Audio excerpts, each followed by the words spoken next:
오늘도 이 주일 예배에 참석하신 우리 은혜 영성교회 사랑하는 성도 여러분을 환영합니다. 오늘은 대부분의 조국 교회에서 어버이 주일로 지키는 귀한 주일입니다. 성경에는 부모를 공경하고 부모에게 순종하라는 말씀이 여기저기에서 많은 구절로 통해서 우리에게 교훈을 주고 있는데, 여러분이 잘 알다시피 10계명의 5계명에도 내 부모를 공경하라 라고 하는 말씀을 우리에게 들을 수 있지요. 오늘 에베소서 6장 1절 말씀, 자녀들아 주 안에서 너희 부모에게 순종하라, 이것이 옳으니라 라는 말씀으로 우리는 어버이 주일을 위해서 준비한 귀한 말씀을 묵상하면서 어버이를 다시 한번 생각하고, 더 나아가서 하나님 아버지를 다시 한번 더 생각하는 귀한 시간을 갖고자 합니다. 에베소서는 로마서와 함께 하나님의 구원에 대한 교리를 비롯한 기독교의 그 진리 체계를 가장 체계적이고 조직적으로 다룬 성경이라고 말할 수가 있습니다. 교리 중에 교리의 보고라고 할 수 있지요. 바울 사도는 이 에베소서 6장에 걸쳐서 1장과 3장에서는 삼위일체 하나님의 그 위대한 구원 사역, 그 비밀, 기독교의 그 전반에 걸친 진리 체계를 강조하고 난 후에 4장과 6장에 걸쳐서는 이 앞에서 말한 그 교리 체계를 기반으로 해서 실천적이고 적용적인 부분을 다루는데, 그 내용을 보면은 교회를 향해서는 성령이 너희에게 하나 되게 하신 것을 힘써 지키라 이렇게 말하고 있고, 성도들을 향해서는 그리스도께서 너희를 사랑하신 것 같이 너희도 서로 사랑하면서 성도의 변화된 삶을 강조하고 있습니다. 그리고 오늘 보고 있는 이 말씀은 성도의 가정생활, 앞에서는 안 다루었지만 곧 아내와 남편, 그리고 자녀와 부모, 그리고 그 밑에 있는 이 상정과 이 종에 관한 그런 관계에서 어떻게 해야 하는가를 구체적으로 다루고 있습니다. 그래서 오늘 본문 부모를 주 안에서 순종하라는 이 말씀은 에베소서의 핵심 내용이라고 할 수 있는 그 하나됨과 사랑이라는 큰 틀과 주제 속에서 다루어지는 내용임을 우리가 인식해야 합니다. 왜 제가 이 말씀을 드리는가 하면은, 이 말씀 한 구절을 딱 빼가지고 이야기하게 되면 이 주 안에서 너희 부모에게 순종하라, 이 말씀의 의미가 제대로 안 드러나요. 전체 문맥 속에서 이 구절이 차지하고 있는 위치가 어디인가를 여러분에게 말씀드리기 위해서 이야기를 하고 있는 겁니다. 특히 그 하나됨과 사랑은 다름 아닌 교회와 가정과 가족을 향해서 그리고 우리의 삶의 일터라고 하는 영역 속에서 하나됨과 또한 사랑을 강조하고 있습니다. 그런데 여기에서 우리가 유념해야 할, 그리고 정말 상당히 관심을 가지고 살펴볼 관점은 이 바울 사도가 죄와 허물로 죽은 인간을 향한 그 삼위일체 하나님의 위대한 구원 사역이 어떻게 이루어져 왔고 어떻게 이루어져 갈 것인가에 대한 그런 교리적인 부분을 상세하게 다룬 후에 실천적이고 적용적인 부분에서 교회와 가정과 이 가족의 하나됨과 사랑과 순종을 강조하고 있다는 점에서 약간의 미시적인 차원, 약간의 협의적인 차원에서는 교회와 가정과 이 가족의 중요함과 소중함을 강조하고 있다, 이렇게 볼 수 있지만, 좀 더 거시적인 차원, 좀 더 광의적인 차원에서는 창조와 관련한 에덴 동산의 회복이라는 하나님의 위대한 구속사적인 관점을 우리가 여기서 읽어야 합니다. 좀 더 거시적인 차원에서는 창조와 관련한 에덴 동산의 회복, 그것이 어디에서요? 이 땅 위에 있는 교회에서, 이 땅 위에 있는 가정에서, 이 땅 위에 있는 가족, 그거로 우리가 일하고 있는 일터에서 그 에덴 동산의 회복을 위한 하나님의 위대한 구속사적인 관점이 여기에 들어있다라고 하는 것을 여러분들이 읽을 수 있어야 합니다. 바울은 성부 하나님의 그 선택하심과 예정, 아들 하나님의 그 구속하심에 대한 그 성취, 그리고 속량과 죄사함, 그리고 성령 하나님의 구원에 대한 인지심과 보증으로 새로운 피조물이 된 우리들에게, 그리스도인 우리들에게 타락하기 전에 아내와 남편, 자녀와 부모 간에 있었던 그 완전한 그 하나됨과 사랑과 순종의 모습을 기대하고 있습니다. 이것은 비록 그리스도인들이 여전히 죄의 오염으로 말미암은, 죄의 본성으로 말미암은 여전히 죄가 상존해 있는 이 땅에 살고 있고, 우리도 여전히 죄인된 몸으로, 구원받은 몸이지만 죄인된 몸으로 이 땅 위에 살고 있지만, 거듭난 그리스도인에게 완전하지는 않지만 새로운 질서를 통한 에덴 동산의 회복을 촉구하고 있다라고 하는 것을 여러분들은 이 말씀을 통해서 놓치지 말아야 합니다. 그렇다면 오늘 바울이 자녀와 부모와 그 관계에서 가장 먼저 언급하고 있는 내용이 무엇인가 한번 살펴보겠습니다. 우리 1절 읽었지만 한 번 더 읽어보겠습니다. 시작. 자녀들아, 주 안에서 너희 부모에게 순종하라. 순종하라, 이 말은 어떤 권위 아래에 있다는 것을 알면서 다시 어떤 권위 아래에 있다는 것을 인식하고 언제든지 듣고 청종하고 따르다라는 의미입니다. 그렇다면 오늘 너희 부모에게 순종하라, 이 말은 어떤 권위입니까? 부모의 그 권위, 자녀들은 부모님의 그 권위 아래에 있다는 것을 인식하고 언제든지 그 부모님들의 그 말씀에 청종하고 듣고 따르다는 그런 의미이지요.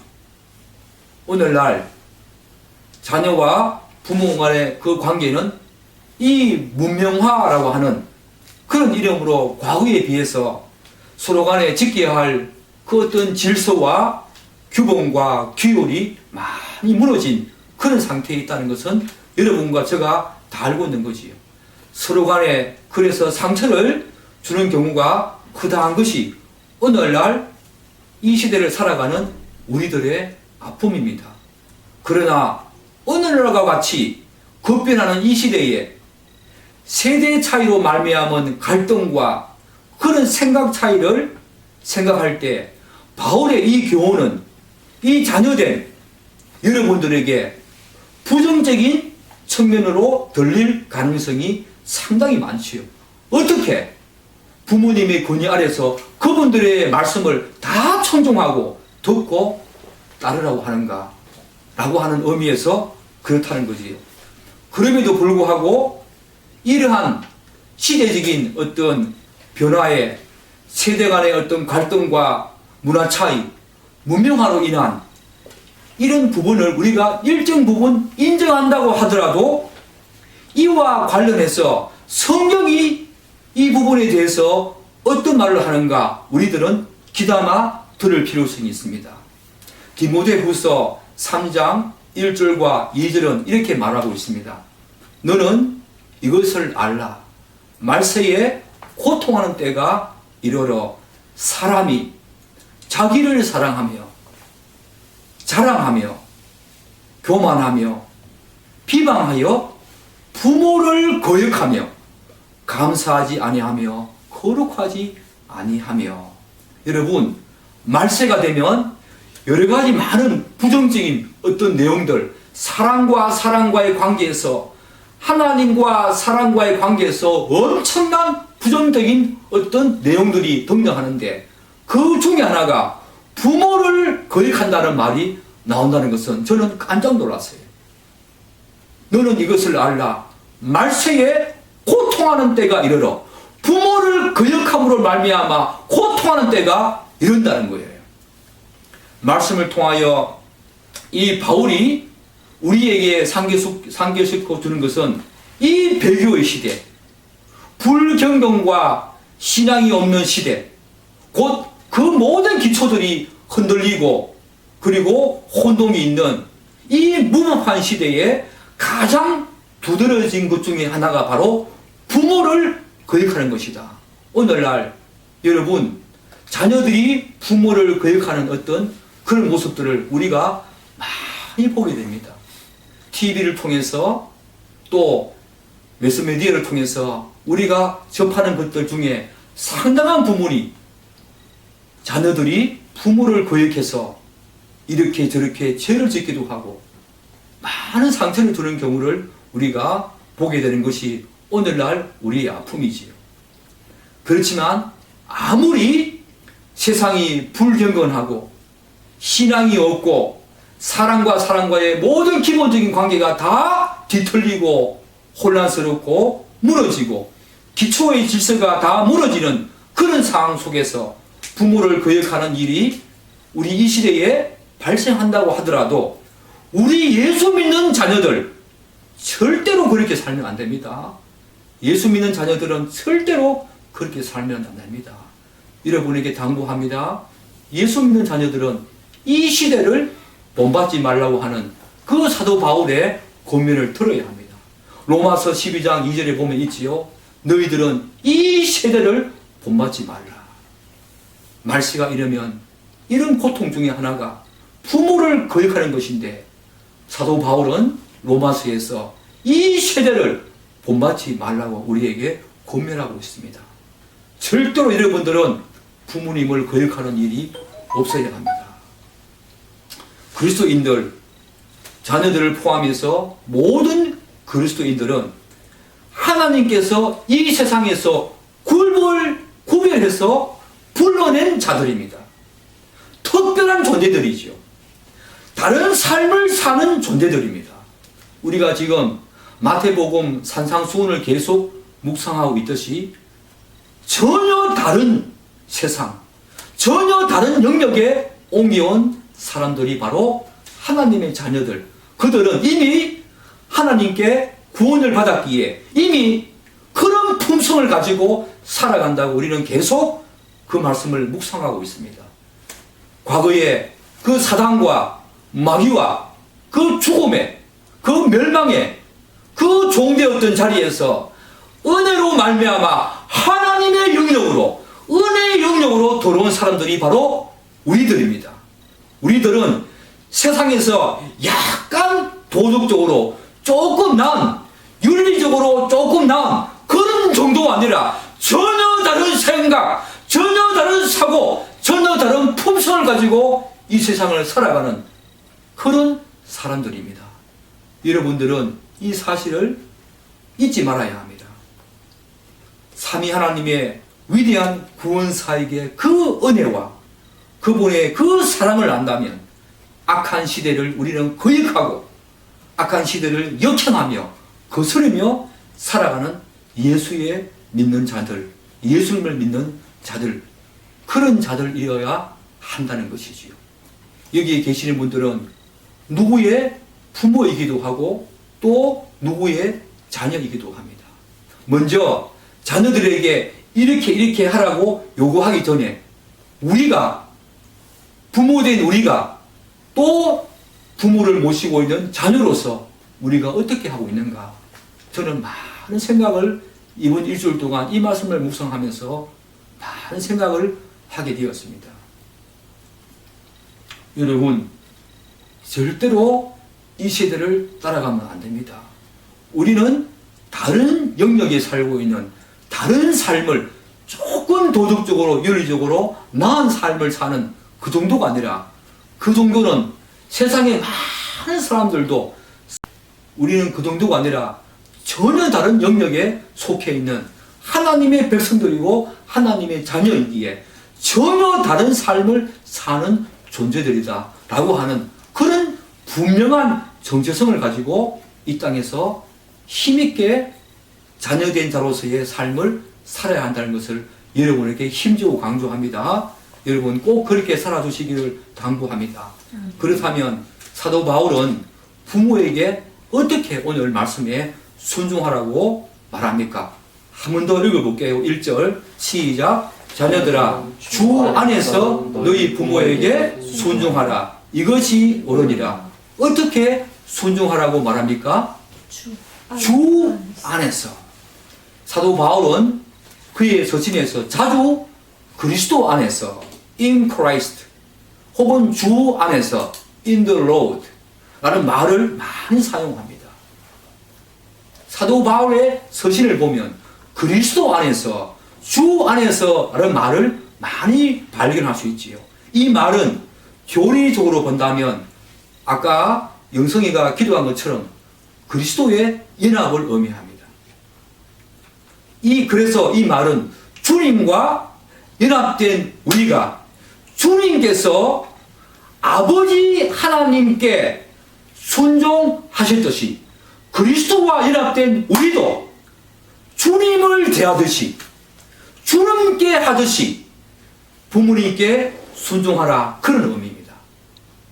다시 말씀드릴게요. 이 주 안에서라는 말은 그리스도와 연합된 우리가 그리스도께서 성부 하나님께 자신의 모든 것을 드림으로 모든 율법을 순종하심으로 그분의 말씀에 순종하시고 그분의 말씀에 복종하신 것처럼 우리들도 그리스도와 연합된 자로서 주님께 하듯이 주님을 대하듯이 그런 식으로 부모님께 순종하라 그런 의미입니다.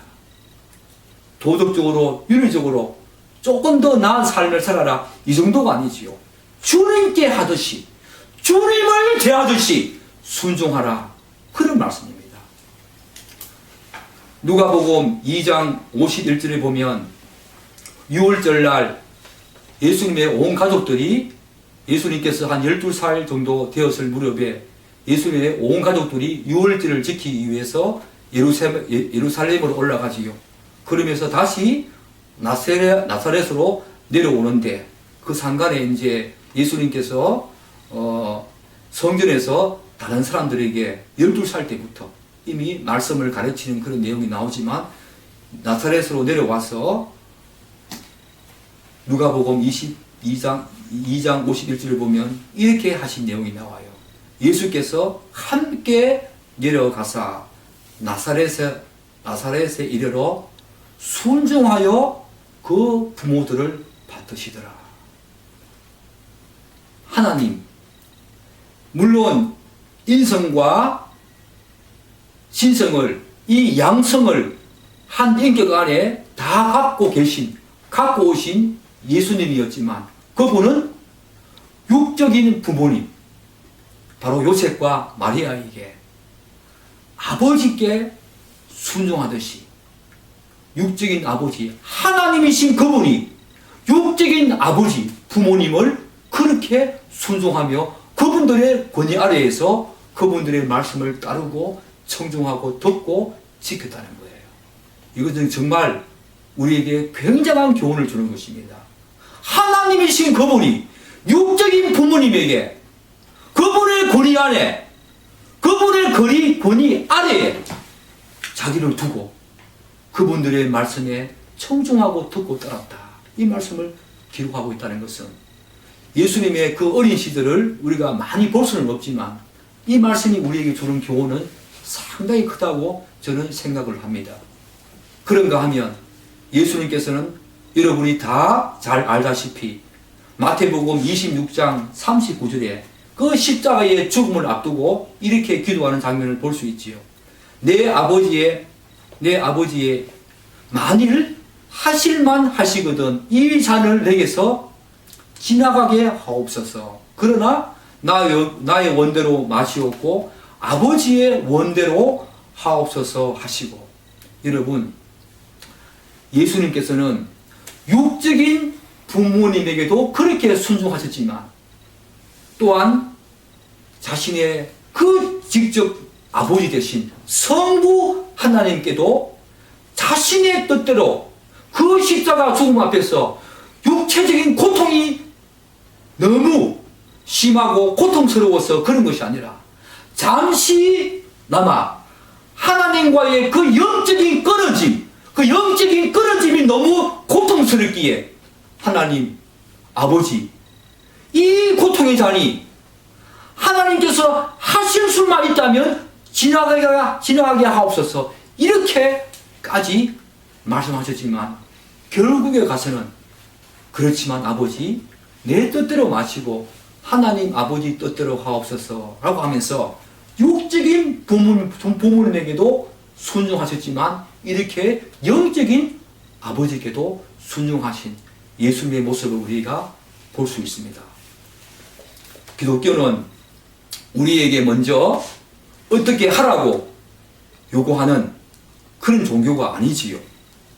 어떻게 하라고 요구하기 전에 하나님이 어떤 분이신가, 예수님이 어떤 분이신가, 하나님과 예수님이 어떤 사역을 하셨는가, 그분의 하신 일이 무엇인가, 그것을 분명한 근거와 내용으로 해서 우리들에게 이렇게 하라고 권면하는 종교지요. 이걸 우리가 배웠지요. 그래서 먼저 하나님이 어떤 분이시고 그분이 어떤 사역을 하셨는지 이 부분을 뭐라고 했지요? 바로 어제 했잖아요. 바로 공부할 때 했잖아요. 직설법. 그 다음에 그러므로 우리에게 요구하는 장면, 그게 뭐지요? 명령법이지요. 이렇게 기독교는 분명한 근거와 내용을 가지고 우리로 하여금 그렇게 살아라고 말씀하고 있습니다.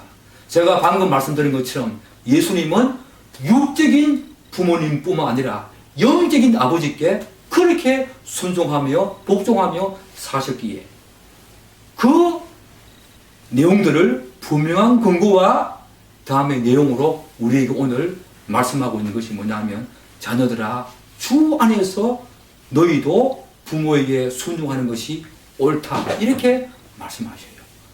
얼마나 위대한 말씀입니까? 그분은 아무것도 안 하시고 우리에게 뜬금없이 이렇게 하라고 말씀하시는 그런 분이 아니십니다. 기독교는 그런 종교가 아닙니다. 기독교는 타 종교와 근본적으로 다른 것이 바로 여기에 있지요. 짐작컨대 모든 종교는 아마 부모님에게 순종하라 라는 가르침이 저는 있을 거라고 생각이 되었습니다. 그러나 기독교는 자기 부모님을 어떻게 해요? 자기가 믿고 섬기는 주님께 하듯 하라, 여기에서 가장 큰 차별성을 드러내는 종교입니다.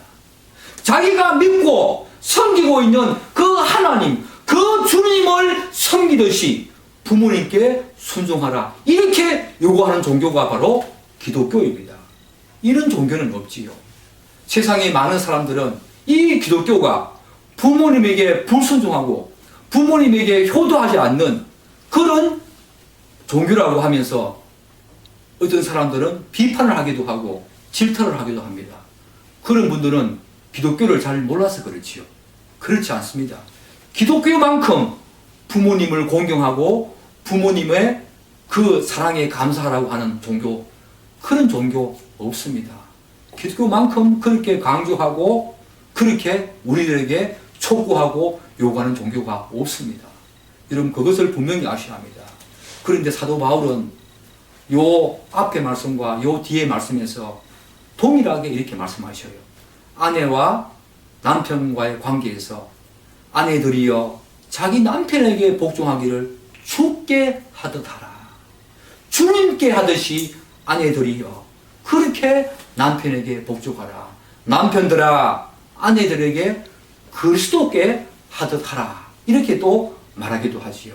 그리고 우리의 일터에서 종들을 향해서 어떤 말을 하냐면, 종들아 두려워하고 떨며 성실한 마음으로 육체의 상전에게 순종하기를 그리스도께 하듯 하라. 이렇게 말을 하고 있습니다. 여러분들은 부모님께 그 마음의 어떤 안정감과 마음의 편안함을 드리기 위해서 저는 그렇게 살아왔다고 생각하는데, 과연 그 삶에 다른 사람들보다 조금 더 효자는 모습, 조금 더 그분들을 섬기는 모습이 있었지만, 과연 주님께 하듯이 그렇게 했는지는 우리 자신을 돌아봐야 합니다. 저도 그렇게 하지 못했음을 이번 일주일 동안 이 말씀을 묵상하면서 많이 회개했습니다. 제가 그래도 나름대로 부모님께 순종하고 부모님께 효도한다고 했지만, 과연 주님께 하듯이 내가 섬기고 있는 나의 주, 나의 왕, 나의 구세주이신 그 주님을 섬기듯이, 그 주님께 하듯이 내가 과연 부모님께 그렇게 했는지에 대해서는 많은 의문점을 가지면서 일주일을 보냈습니다. 우리는 이 부분에서 한 가지 중요한 사실을 상기해야 합니다. 그것은 성경은 부모와 자녀와의 관계는 특별히 하나님과 성도 사이에 존재하는 관계에 대한 모형과 그림자로 강조합니다. 다시 말씀드릴게요. 이 성경은요, 육신의 부모와 자녀와의 그 관계를 특별히 하나님과 성도와의 관계에 존재하는, 그 사이에 존재하는 그 모형과 그림자로 강조합니다. 즉 성경은 육신의 아버지, 부모님께 순종하는 것을 하늘에 계신 영적인 아버지께 순종하는 것과 동일한 선상에 놓고, 자녀들은 바로 하늘에 계신 아버지 하나님께 순종하듯이 육신의 부모님께 그렇게 순종해야 한다고 강조하고 있지요. 실제로 하나님께서 모세에게 주신 10계명의 두 돌판을 보면 1계명부터 5계명을 같은 돌판에 새겼다고 그래요. 이것이 주는 의미는 굉장히 중요하지요.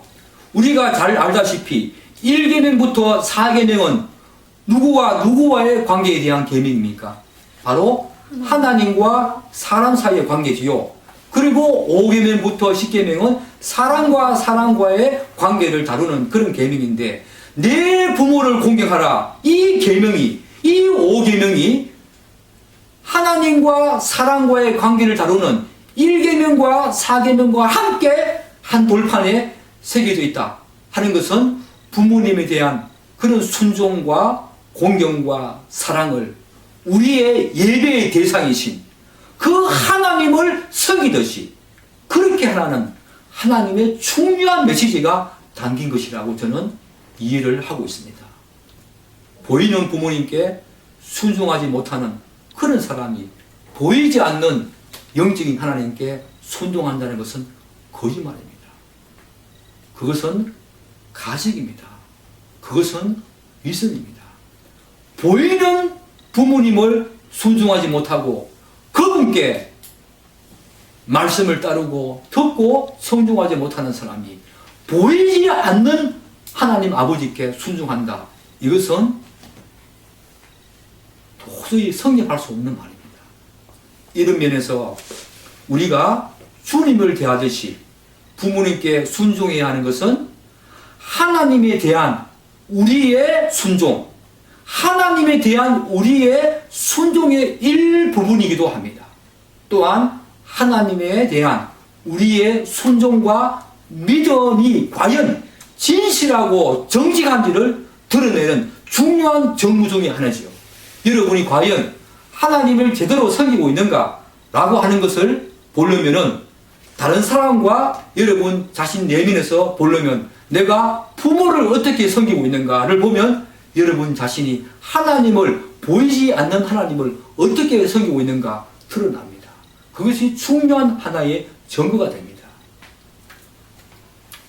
그런데 우리가 자녀들아 주 안에서 너희 부모에게 순종하라는 이 부분에서 정말 놓치지 말아야 될 중요한 사실이 뭐냐면, 사도 바울은 부모님께 순종하는 그 단서와 조건을 단지 딱 하나, 주 안에서 라는 말로만 딱 제안하고 있다는 거예요. 아무 조건도 아무 단서도 달고 있지 않아요. 딱 하나, 주님께 하듯이, 주님을 섬기듯이.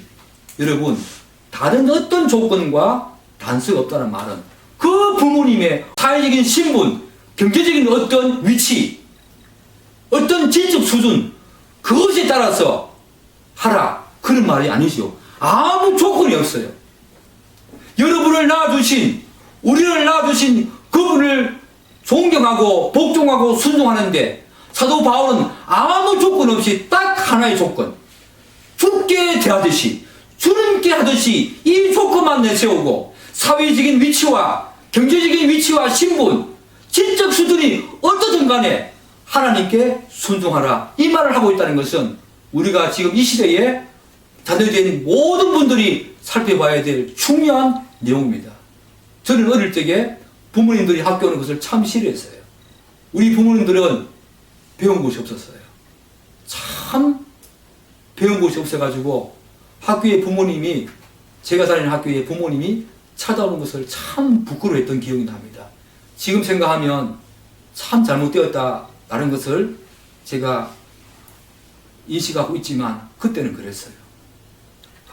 아무 조건 없이, 아무 단서 없이 너희 부모님들이 어떤 모습이든, 어떤 위치에 있든, 어떤 상태에 있든 아무 조건 없이 주님께 대하듯이, 주님을 대하듯이 그렇게 순종하라고 하는 이 바울의 교훈을 우리는 오늘 이 시대에 반드시 새겨야 합니다. 그리고 우리는 부모를 낳아준 부모님만, 나를 낳아준 부모님만 나의 부모님으로 한정하면 안 됩니다. 교회의 어르신들, 주변의 모든 분들이 바로 나의 부모라고 생각하고 섬기는 것이 바로 하나님이 우리에게 요구하는 것이고 하나님의 뜻입니다. 여러분, 무슨 말씀인지 이해가 되지요?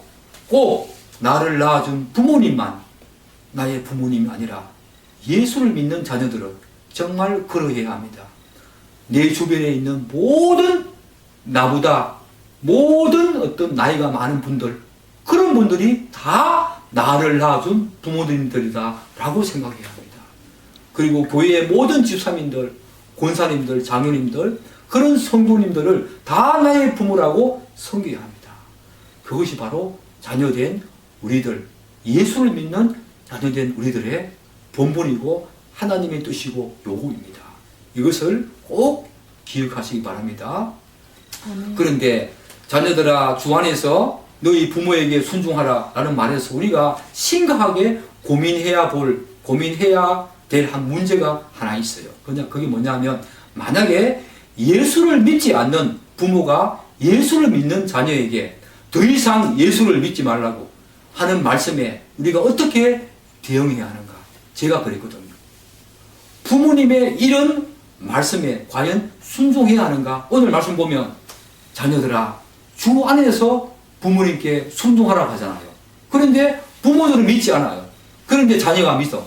이럴 때에 그 부모님이 자녀를 향해서 교회 다니지 말고 예수 믿지 말라, 이렇게 고민할 때에 어떻게 해야 할까?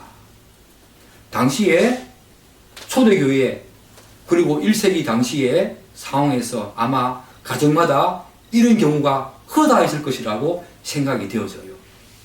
아내는 믿지만 남편이 믿지 않는 경우, 또 반대의 경우, 또 상전은 믿지 않지만 종은 믿는 경우, 이런 문제가 아마 1세기 당시 초대교회에 허다했을 거라고, 모든 가정마다 이런 일이 있었을 거라고 저는 생각을 합니다. 이런 문제가 있었기 때문에 사도 바울이 에베소의 교회에 이 내용을 가지고 권면하고 있는 거지요. 자녀와 부모와의 관계에서. 그것은 오늘도 마찬가지지요. 그런데 여러분, 마태복음 10장 34절은 어떻게 말합니까? 예수님께서 이렇게 말씀하셔요. 내가 세상에 화평을 주러 온 줄로 생각하지 말라. 화평이 아니요 검을 주러 왔노라. 내가 온 것은 사람이 그 아버지와 딸이 어머니와 며느리가 시어머니와 불화하게 하려 하매니 사람의 원수가 자기 집안 식구니라. 여러분, 예수를 믿는 사람은, 예수님이 이 땅에 오신 것은 분명히 우리에게 평안을 주시고 자유와 해방을 주시기 위해서 오신 것은 틀림없습니다. 그렇지만 예수님께서 하신 말씀을 우리가 또 귀담아 들어야 할 부분인데, 내가 세상에 화평을 주러 온 줄로 생각하지 말라. 화평이 아니요 검을 주러 왔다고. 그 가정에 믿지 않는 사람과 믿는 사람이 있는 경우에는 화평이 깨어지지요. 그래서 검 같은, 그래서 검으로 화평을 다 깨는 그런 어떤 상황으로 예수님께서 이 땅에 오셨다. 그렇게 말씀하시는 것을 들어야 합니다. 그래서 만약 부모님들이 하나님과 자녀와의 관계를 위협하는 조건, 즉 부모님들이 자신이 하나님을 섬기고 순종하는 것을 금지한다면, 또한 고의적으로 자신을 충동적으로 해서 죄를 짓게 하거나 비성경적이고 비교육적인 어떤 그런 가르침으로 죄악된 행위를 강요한다면 우리는 단호히 거부해야 합니다. 마태복음 5장 10절에서 여러분 다음번에 우리가 묵상해야 될 말씀이지만, 의를 위하여 핍박을 받는 자는 복이 있나니 천국이 그들의 것입니다. 의를 위하여, 하나님과의 바른 관계를 위해서 핍박을 받는 자는 복이 있다고 말합니다. 하나님을 믿는 사람은 이제 믿는 그 자체에서 멈추지 말고 하나님과의 그 바른 관계, 그 바른 관계를 위해서 어떤 희생과 대가를 치르더라도 그분을 향한 바른 관계는 절대로 깨면 안 된다는 거지요. 의를 위하여 핍박을 받는 자는 복이 있다 라고 말합니다. 부모님들이 그렇게 한다 하더라도 절대로 하나님과의 바른 관계를 깨려고 하면 안 됩니다. 주 안에서 순종하라, 이 말이 모든 말을 다 그렇게 하라는 말은 아닙니다. 반드시 이 말을 명심하십시오. 우리는 하나님을 믿는 자로서 그분과의 바른 관계를 위해서 어떤 대가와 어떤 희생을 치르더라도 그분과의 올바른 관계를 위해서 우리의 삶을 다 드린다 하더라도 그 관계를 유지하려고 애쓰고 노력하고 수고해야 합니다. 이런 내용 이외에 모든 상황에서는 믿지 않는 부모들과 최대한 화평하고 화목하려고 해야 합니다. 또 산상수훈에 우리가 앞으로 살펴볼 말씀이지만 마태복음 5장 9절을 이렇게 말하고 있습니다. 화평하게 하는 자는 복이 있나니 그들이 하나님의 아들이라 일컬음을 받을 것이요. 여러분, 이것 이외에 모든 상황들은 자녀된 여러분들이 양보하고 부모님의 말씀에 순종하고 화목하려고 해야 합니다.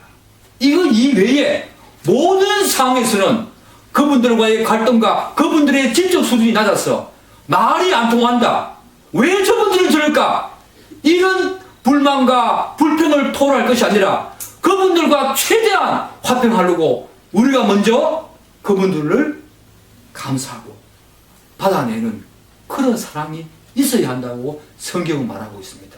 이것을 여러분들은 꼭 명심해야 합니다. 그러면 마지막으로 바울은 자녀가 주님을 대하듯이 부모에게 순종해야 할 이유가 뭐라고 말합니까? 우리 1절 다시 한 번 더 읽어볼게요. 시작. 자녀들아, 주 안에서 너희 부모에게 순종하라. 이것이 옳으니라. 왜요? 주님을 대하듯이 부모님에게 순종해야 될 이유가 무엇이라고 말합니까?